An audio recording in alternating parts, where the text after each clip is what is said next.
जी हाँ, नमस्कार दोस्तों। एक बार फिर से भोजपुरी के पावर स्टार पवन सिंह ने एक बहुत बड़ा लकीर खींच दी है, जिसके नीचे सभी को रेंगना पड़ेगा।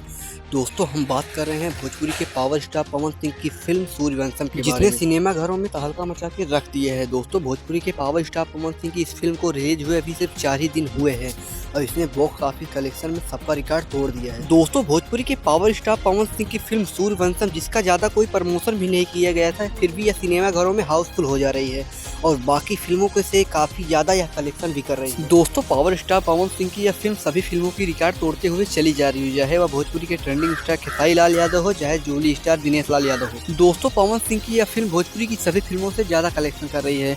दोस्तों, पावर स्टार पवन सिंह की इस फिल्म को रिलीज हुए अभी सिर्फ 5 ही दिन हुए हैं और पावर स्टार पवन सिंह की इस फिल्म ने काफी ज्यादा कलेक्शन कर लिया है बॉक्स ऑफिस पर। दोस्तों, पावर स्टार पवन सिंह की इस फिल्म ने 5 ही दिन में करीब 70 से 80 लाख रुपए के बीच में कलेक्शन कर लिया है बॉक्स ऑफिस पर। दोस्तों, पावर स्टार पवन सिंह की इस फिल्म के पहले दिन की कमाई 20 से 25 लाख रुपए थी बॉक्स ऑफिस के कलेक्शन में, तो उसी हिसाब से अनुमान लगाया जा रहा है करीब यह फिल्म अभी तक 70 से 80 लाख रुपए की कमाई कर चुकी होगी। तो दोस्तों, भोजपुरी के पावर स्टार पवन सिंह की इस फिल्म को रिलीज हुए अभी सिर्फ 5 ही दिन हुए हैं और 5 दिन में काफ़ी अच्छी कमाई इस फिल्म ने कर ली है। अभी इस फिल्म को कम से कम 1 महीने तो चलना ही है, तो उसी हिसाब से अंदाज़ा लगाया जा रहा है करीब यह 30 से 40 करोड़ रुपये कमाएगी यह फिल्म और काफ़ी ज़्यादा सुपर डुपर हिट भी होगी। वैसे दोस्तों, आपने भोजपुरी के पावर स्टार पवन सिंह की इस फिल्म को अभी तक देखे हैं कि नहीं, कमेंट करके जरूर बताइएगा और साथ ही चैनल को सब्सक्राइब भी करिएगा।